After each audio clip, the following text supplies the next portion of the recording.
I was watching this content creator that I like, and it was making me think how advertisements and the way that influencing is done is become so strategic by this line of false separation between content creators and influencers.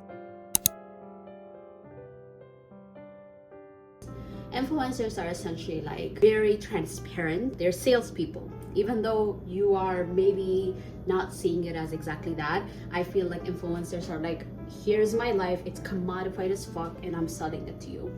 However, I think I have been seeing this rise of content creators kind of separating themselves from influencers, but still doing influencing. This portion of the video is sponsored by a surveillance capitalism company.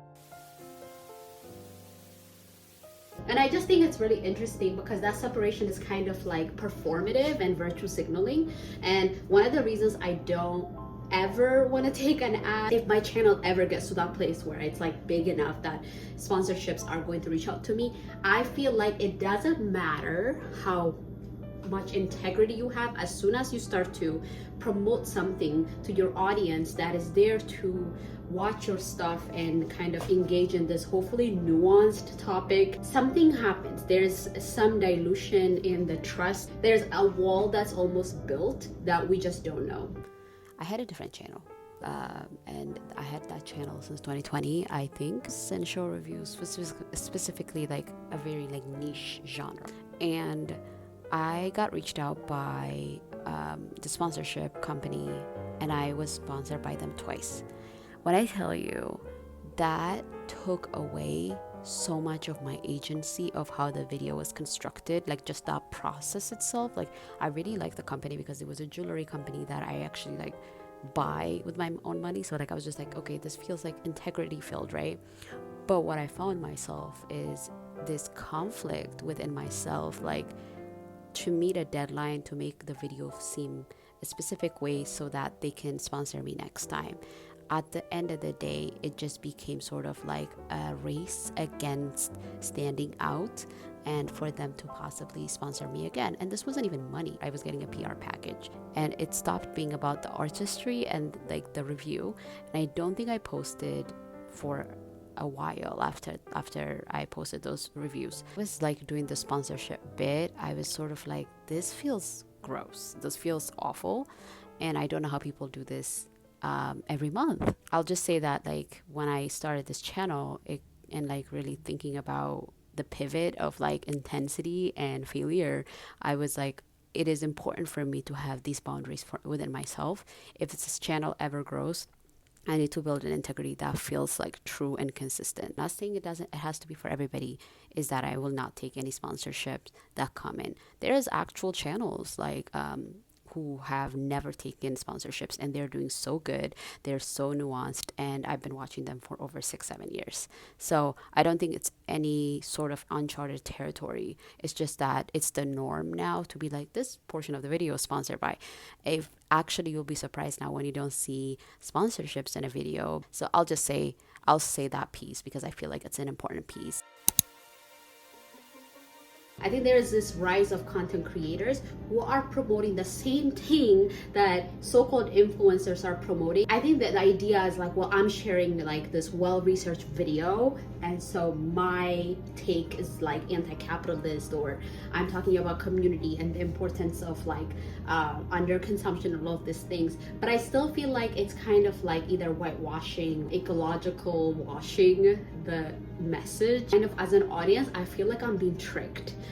It's like, being straight with me. You are promoting a thing. There's actually like a creator that I watch it. His name is Drew Gooden. You probably know him. I've been watching him for like a very long time, and one of the things that I love about him is that he doesn't shy away from the fact that like, this is an ad, this is a promotion. I rather have that like than fake, really parasocial, integrity-based relationship with another content creator I just don't trust. Like, I feel like content creators who are promoting stuff are influencers, and I feel like they should really claim it. It's kind of insulting to my intelligence to think that what they're doing is quite different because the commodification looks very different. Don't piss me off. Be fucking for real. You know what I'm saying? Like, I was listening to this creator that I really like, and I watch her videos like regularly and for years. And one of the things that she was talking about was like this like influencer fatigue, and like as a content creator, she like, I understand how everybody's sick of influencers and stuff like that. But then in the middle of the video, she's like, this video is sponsored by Ritual. I'm sorry, but like, how is this different? How is this different? At least like, I don't know, like it just feels like a lack of self-awareness, or like they're so self-aware that like sometimes it's insulting to me as a long-term audience. Like, I don't care if you have an ad, like make your money in between, but don't try to separate yourself from influencers. There's another creator who I used to love. He's kind of like a new emerging creator, and he was making these like very nuanced videos about like overconsumption, like financial advice online, and how it's very much riddled with a lot of misinformation and actually exonerating larger systems. And then I think I saw a shift in his content as soon as he started to take an advertisement money and sponsorship money. I saw his nuanced takes becoming really regular. Like when I see like a lot of videos, a lot of the time I'm kind of like, okay, what are we doing? It's also this like fatigue that I have. It's the same video that someone is like, oh my gosh, these people are consuming this is so crazy. That's like the new thing right now, like reacting to crazy things happening on TikTok or Instagram. Let's like react how crazy these things are. I find that, maybe hot take, a very unoriginal video, unless you have very nuanced take to share with us. It's an easy way to talk about very viral things and get the views. Like this creator who I liked for being incredibly nuanced and was posting very sporadically, all of a sudden is posting a lot and is taking ad money from these companies that I honestly have a lot of questions about. There's also this thing of like, well, as a content creator, I only take in sponsorship money from companies that I trust. Like, who the fuck are you? Like, why would I trust you? Do you know what I'm saying? Like, I just feel like commodification can exist in all the type of ways, and for you to just like say that to me and for me to believe that just because I've watched long enough, I don't know, like I get really skeptical, and I actually like, it turns me off. Like it turns me off from your content. And there's like people that I really like, and they post like maybe once a month at most, right? And their video is so beautiful, well researched, very nuanced, and they have an ad, and I don't care. Because why? The quality is really good. They don't try to insult my intelligence and pretend to be something that they're not, which is like, oh, I really trust this company and that's why I'm advertising for them. No, I'm signing this contract, and I don't have to make a bunch of fake disclaimers for you to believe me as an audience, for you to have some sort of like sympathy around like, oh, like this content creator is doing it differently, they're not like other girls, you know? Don't lie to me. Sometimes because you are a commentary channel, you think that you are like separated from the rest, from influencers that are having like commodifying their lifestyle. They're selling like their home, their bedtime routine is this way, or how their skincare routine is that way.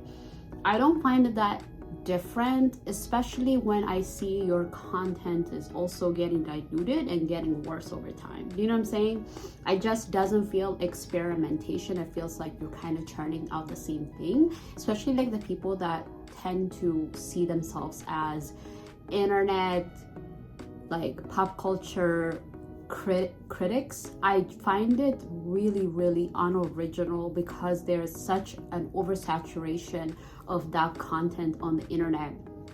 And I also find it really disingenuous, because I get it, like, you know, we all gotta make our money, we gotta pay our rent, we gotta pay our bills, and you're probably used to a certain type of lifestyle at this point.